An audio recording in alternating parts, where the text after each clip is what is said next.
On voit la misère, on la côtoie et il y a ceux qui choisissent de détourner le regard et il y a ceux qui choisissent d'essayer d'embellir un petit peu le décor. Je pense que je fais partie des gens qui veulent embellir un peu le décor. Ils m'ont vu, ils se sont arrêtés, et puis on a discuté tous ensemble. Et puis depuis, C'est le grand amour. voilà, c'est grand amour. Je suis coiffeuse dans le 6e arrondissement de Paris et j'ai décidé il y a quelques années de faire des maraudes et de proposer donc de couper les cheveux aux personnes qui sont sans abri. Vous voulez un petit café? Non, Je ne peux pas dormir avec le café. C'est arrivé par le biais d'un client et qui m'a un jour proposé de le faire bénévolement et l'idée m'a plu et on a essayé, ça a matché et j'ai continué. Non, il en reste quand même, ça va. C'est assez court, monsieur? Comme je le fais tous les jours avec mes clients, je le fais avec eux de la même manière. Je les vois pas différemment en fait. Merci, c'est gentil, vraiment. Toucher quelqu'un, c'est pas anodin. Et ils me laissent les toucher. Et ça, c'est un vrai rapport de confiance. Surtout pour quelqu'un qui vit dehors. Je pense que c'est pas évident pour eux de se laisser toucher. Et ils le font. Comme d'habitude. Allez. Bien qu'on les oreilles, les gens vous regardent d'une autre manière quand vous êtes propre. Le regard, il est peut-être un peu moins dur. Et c'est ça qui est important pour eux, c'est de se sentir digne. Son métier, voilà, il faut s'en servir pour troquer, pour apporter du bonheur. C'est vraiment une satisfaction d'apporter quelque chose, d'être là pour de vraiment réaliser quelque chose. Je sais pas comment l'exprimer, mais c'est comme une pierre sur un édifice. On apporte, on contribue en fait au bien-être des autres. Je suis trop bien là. Vas-y, lâche-toi. On se raconte un peu nos vies aussi. On est presque comme des amis. C'est du bonheur, c'est de la chaleur, c'est de la joie, de la joie. C'est comme un échange de bons procédés, c'est une sorte de fluide. Voilà, ça fait du bien de savoir que les gens sont heureux. Quand je débute une coupe, je suis dans mon univers, c'est-à-dire qu'il y a une bulle. Et c'est quand je termine la coupe que mes collègues me disent « mais t'as pas vu le nombre de personnes qui ont souri, qui lèvent le pouce et contribuent un petit peu à ce moment de bonheur ». Peut-être qu'ils se disent « pourquoi pas moi ». C'est mieux là? C'est parti le petit feu? Oh, merci ma Karine. On reçoit beaucoup de joie, de bonne humeur, de compliments. Merci. Avec grand plaisir. Voilà, prêt pour les fêtes. Prêt pour les fêtes. Après une soirée comme celle-là, on se dit, bon, c'est tellement sympa, c'est tellement agréable de faire plaisir qu'on a envie de recommencer.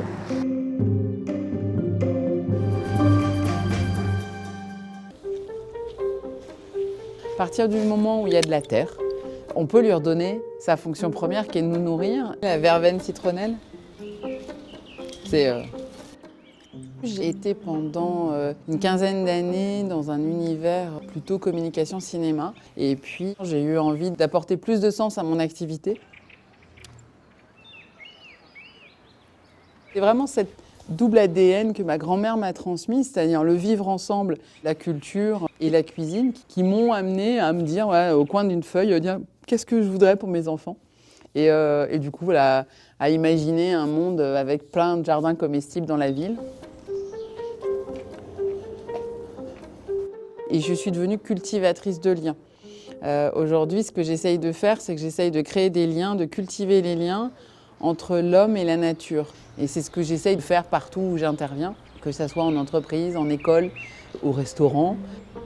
Ici, on est au jardin d'Amélie. Je donne du temps pour transmettre des savoirs oubliés que ma grand-mère m'a donnés, puisque le jardin d'Amélie, c'est le jardin de ma grand-mère. Je trouve ça assez esthétique. Tout ça, ça se mange. On fait des ateliers, on fait des après-midi où on apprend par le faire, pour que les gens puissent après essaimer chez eux et refaire ça chez eux. Du coup, c'est vraiment un lieu à partager, à voir. C'est le lieu d'échange, quoi. J'apprends énormément et je me nourris des autres. Les végétaux, je pense qu'ils ont plein de choses à nous apporter. Et bien là, on va aller dans une entreprise justement qui a installé un jardin comestible et qui, à l'occasion de mes ateliers et indépendamment de mes ateliers, cultive le jardin ensemble. C'est vraiment du lien pour un objectif commun qui est le jardin. J'ai fait un petit panier ce matin au jardin. Donc là aujourd'hui on a le romarin que vous Florence, elle nous garde en contact, que ce soit entre nous, que ce soit avec la nature. Elle permet de créer et de garder le lien. L'année dernière on en avait planté 5. Elle nous a apporté un nouveau savoir qui n'est pas du tout dans notre secteur d'activité puisqu'on est dans l'informatique. Et là on se reconnecte à la terre, aux plantes, aux odeurs, aux couleurs, au goût. Donc un moment de convivialité et de partage et d'écoute. Vraiment en sentir le goût, il faut tout manger. Il ne faut pas juste manger les pétales. J'ai l'impression que je suis à ma juste place, que j'apporte ce dont les gens ont besoin et que je cultive juste le lien qu'il faut pour comprendre le fonctionnement du vivant. Et là, du coup, j'ai plein de graines. Et ben ici, c'est un restaurant pour lequel je cultive 3 jardins en proximité de cuisine qui ont pour vocation de donner la signature aromatique aux cuisines et aux plats. Et le cardon il m'intéresserait beaucoup. En fait, on échange avec Florence. Donc le soin qu'elle apporte au choix des plants, des semis, moi en tout cas, me permet d'avoir l'inspiration et tout cela porte le beau, le bon. Moi en tout cas, ça montre des perspectives de création. Tout ça, ça me touche parce que j'ai l'impression que ce que ma grand-mère m'a transmis, c'était ça, c'est du vivre ensemble, c'est du partage, c'est de la cuisine, c'est de la culture, c'est du respect du vivant, mais dans son ensemble, et que j'ai l'impression que je réussis à faire ce qu'elle a réussi à me transmettre, quoi.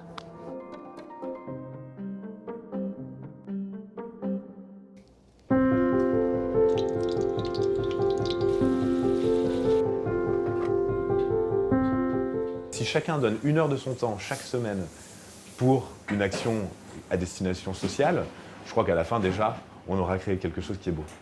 Alors j'étais dans une entreprise de livraison de repas jusqu'en février dernier et j'avais pour projet de faire un tour d'Europe en stop à partir du 15 mars. Donc évidemment les plans ont été un petit peu modifiés. À ce moment-là, en fait, je ne savais pas exactement comment m'engager, mais j'avais l'envie de faire quelque chose d'utile pour la société.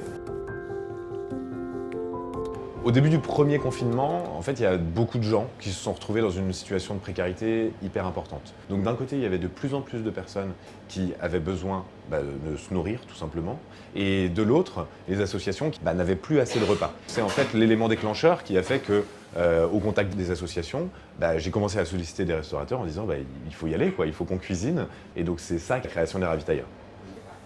Au tout début, on était 2 avec ma petite amie, et puis de fil en aiguille, il y a de plus en plus de personnes qui nous ont rejoints. On est devenu une grosse organisation, je dirais, pour les ravitailleurs. Pendant le premier confinement, on a distribué plus de 50 000 repas. On a certains jours dépassé 2000 repas produits. Bon, c'est beaucoup plus que ce qu'on avait imaginé au tout début de l'aventure, mais c'était nécessaire, donc en fait on l'a fait.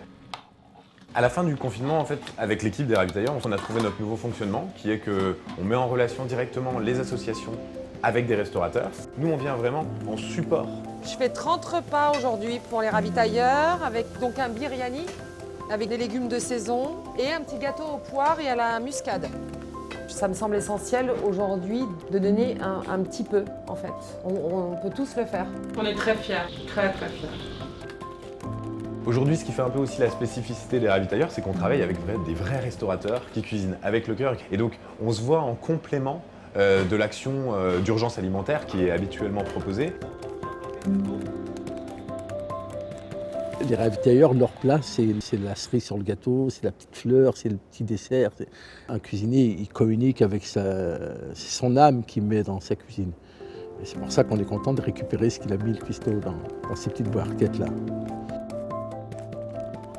C'est aussi une manière pour nous de dire aux gens, vous êtes considérés, vous faites partie de la société, on cuisine pour vous et on a envie que vous vous sentiez considérés et intégrés dans la société.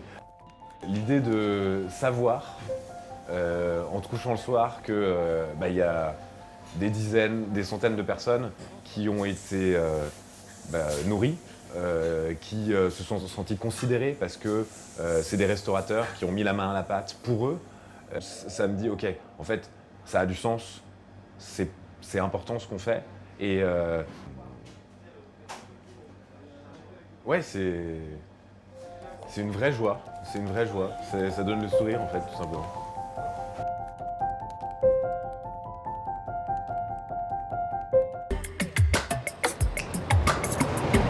C'est bon? Ah Est-ce que vous voulez un petit sachet avec sandwich, eau, petit gâteau pour plus tard? Quand on voit des personnes qui semblent être sans abri, on va le voir et on lui propose à manger, du café, discuter, un sourire, quand on peut sourire. Et voilà. Aujourd'hui, en fait, on est en maraude avec l'association Cher, avec qui je maraude depuis 7 ans. Donc on finance nous-mêmes nos maraudes, on reçoit des dons de nos amis. Clément et Elodie sont frères et sœurs et eux c'est en famille, hein, l'organisation. Ils sont là. Ça fait partie du parcours du dimanche qu'on suit pour certains depuis plusieurs années et d'autres qui ont réussi à s'en sortir, donc on ne les revoit plus et c'est une très bonne chose. On a quand même réussi à sortir une douzaine de personnes de la rue en 2 ans, je crois. Et ça fait combien de temps que tu es à la rue? Le 16 décembre 2020. Ah là là, et tu dors où? Kimi, mercredi, on se donne rendez-vous ici à 17h. Un beau jour, mon frère m'a fait une réflexion en me disant c'est bien, vous leur donnez à manger, mais il serait bien d'essayer de leur apprendre à pêcher. Et c'est là où je me suis dit bon, je vais essayer. Et un soir, j'ai rencontré un jeune homme de 28 ans qui était à la rue que depuis 3 mois. Et je me suis dit, tiens, pourquoi pas essayer d'aller plus loin. On a trouvé des auberges de jeunesse, on a réussi à avoir pas mal de dons. De là, ça s'est enchaîné en fait. Vous appelez comment? Elias. Elias? Moi c'est Ayette. Vous êtes du Maroc? Je suis d'origine tunisienne. J'aime bien les gens, j'aime bien parler aux gens. J'aime bien connaître la vie des gens, raconter aussi un peu ma vie parfois. Donc oui, ça c'est dans ma nature. Après oui, c'est l'éducation. J'avais une maman qui était très croyante, très bienfaisante et qui nous disait qu'il fallait toujours faire le bien et que la vie nous le rendrait en bien.